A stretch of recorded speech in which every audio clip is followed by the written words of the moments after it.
먼저 울산과 전북의 경기를 분석해 보도록 하겠습니다. 울산은 지난 시즌 전북의 리그 연속 우승 기록을 막아서며 우승컵을 들어올렸습니다. 상위 스플릿 전북전에서 결정적인 두 골을 넣은 마틴 아담의 시즌 막판 활약이 대단했습니다. 그리고 이번 시즌 정규리그 연속 우승에 도전합니다. 군입대한 원두재를 비롯해 고명진과 신영민, 레오나르도 등이 팀을 떠났지만 전력 보강을 알차게 했죠. K리그 최고의 스트라이커인 주민규를 영입했고 루빅손과 보야니치 등 새로 가세한 외인 선수들의 면면도 화려합니다. 아마노의 공백은 우라와에서 영입한 에사카가 메울 것으로 보이고 김민혁도 큰 기대를 하게 합니다. 전북은 이번 오픈 시즌에 어떤 팀보다도 전력 보강에 열을 올렸습니다. 송범금이 쇼난으로 떠난 골키퍼 자리에는 K리그2 최고의 선수였던 정민기를 안양으로부터 영입했고 센터백 정태욱과 중앙 미드필더 김건웅, 2선 미드필더인 이수빈과 아마노 등이 새로 팀에 가세했죠. 분데스리가 적응에 실패하고 유턴한 이동준을 영입한 공격진은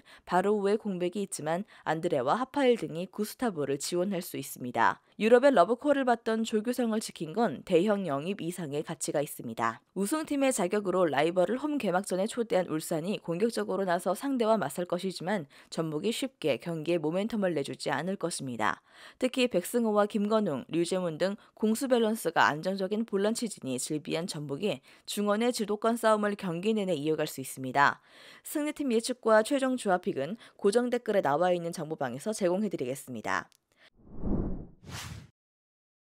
다음은 수원과 광주의 경기를 분석해 보도록 하겠습니다. 수원 삼성은 지난 시즌 승강 플레이오프에서 오현규의 결정적인 한 방으로 잔류에 성공했습니다. 리그 최고의 명문팀으로서 많은 팬들을 보유한 팀으로서 최악의 시즌을 차악으로 마무리했는데 그리고 이번 시즌 자존심 회복에 나섰지만 전망이 그리 밝지는 않습니다. 살림꾼 역할을 해줄 수 있는 고승범이 전역했고 안양 공격의 핵이었던 아코스티와 김경중을 영입했지만 오현규의 이적이 크게 느껴집니다. PK 렌시 소속이었던 파사니를 비롯해 한 시즌 10골 정도가 기대되는 장신 스트라이커 뮬리치가 합류했지만 무게감은 떨어지고요. 은퇴한 양상민과 입대한 강영묵을 비롯해 사리치와 노동건, 구대영 등이 팀을 떠나기도 했습니다. 부상을 당한 센터백 미상기는 장기 결장이 예상됩니다. 광주는 지난 시즌 K리그2에서 압도적인 모습을 보이며 다이렉트 승격에 성공했습니다. 김포에 패하며 불안한 출발을 했지만 1위로 올라선 이후 별다른 위기 없이 우승을 차지했습니다. 지난 시즌 팀 우승에 많은 지분을 차지했던 2선 공격수 헤이스를 비롯해 마이키와 김종우, 이한샘 등이 팀을 떠났는데 전력 보강은 알찼죠.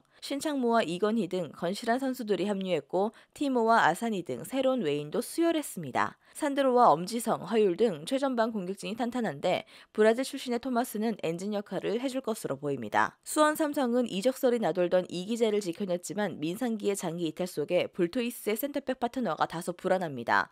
고명석이 대안이 되겠지만 풀타임 주전으로는 아쉬운 게 사실이죠. 또 오현규의 이탈로 인해 스트라이커도 불안하고요.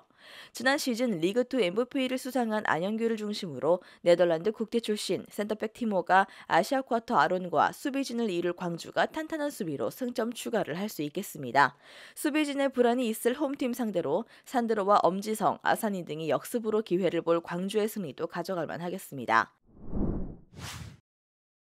마지막으로 서울과 인천의 경기를 분석해 보도록 하겠습니다. 서울은 지난 시즌 하위 스플릿으로 추락하며 가까스로 강등을 면했는데 승강 플레이오프로 간 라이벌 수원 삼성을 본 것을 제외하면 기분 좋은 일이 없던 한 시즌을 보냈습니다. 그리고 이번 시즌 상위 스플릿 진출은 물론 전북과 울산이 주도할 순위 싸움에 끼어들길 바라고 있습니다. 골키퍼 양한빈이 세레소로 떠났고 윤종규와 조영욱, 이상민 등이 입대했지만 영입한 선수들은 기대감을 주죠. 6개월 단기 계약으로 대표팀 스트라이커 황의조를 데리고 왔고 임상엽과 권한규, 박소일 등 타팀이 노리던 선수들을 영입했습니다. 예태보리에서 영입한 호삼 아이애쉬와 K리그에서 잔뼈가 굵은 윌리안도 팀에 큰 힘이 될 것입니다. 인천은 지난 시즌 4위를 차지하며 좋은 성적을 냈습니다. 조성환 감독의 축구가 뿌리내리며 확실하게 성적을 낸 시즌이었죠. 그리고 이번 시즌 다시 한번 상위 스플릿 도전과 아챔 8강 이상의 성적을 노리고 있습니다. 베테랑 수비수인 강민수와 전남 오재석이 대전 김창수가 천안 등으로 떠났지만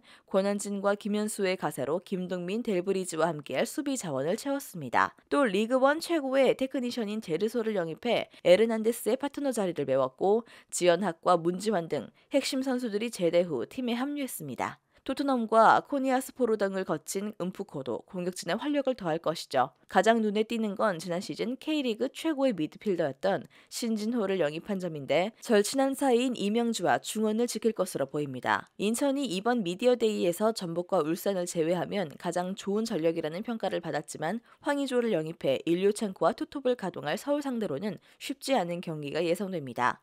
신진호와 이명주의 중원에 맞설 기성용과 임민혁, 팔로세비치 등이 있는 서울이 홈에서 밀릴 이유가 없습니다. 승리팀 예측과 최종 조합픽은 고정 댓글에 나와 있는 정보방에서 제공해드리겠습니다. 영상에서 알려드리는 내용들은 모두 1차 분석 내용들이며 2차 분석과 최종 조합픽은 영상 하단 고정 댓글 링크로 문의 주시면 안내 도와드리도록 하겠습니다. 시청해주셔서 감사합니다. 아직도 혼자 분석하고 계신가요? 이슬TV 스포츠 정보방에서는 실시간 스포츠 커넥션을 통한 소통하는 관리 시스템으로 확실한 수익을 전해드리고 있습니다. 정보방 입장 조건은 없으며 일반인들은 쉽게 접할 수 없는 배당 흐름 분석, 모든 경기 라인업과 결장자, 마지막으로 분석 모델링을 통한 최종 조합픽까지 무료로 제공해드리고 있습니다. 물론 마음에 안 들면 둘러보시고 나가셔도 됩니다. 혼자 하면 단기간으로 수익을 볼 수도 있겠지만 함께하면 장기간으로 꾸준한 수익이 가능합니다. 정보방 무료 참여하시고 꾸준한 수익을 원하시는 분들은 영상 고정 댓글 링크로 문의 주시면 안내 도와드리겠습니다. 늦지 않았습니다. 함께 합시다.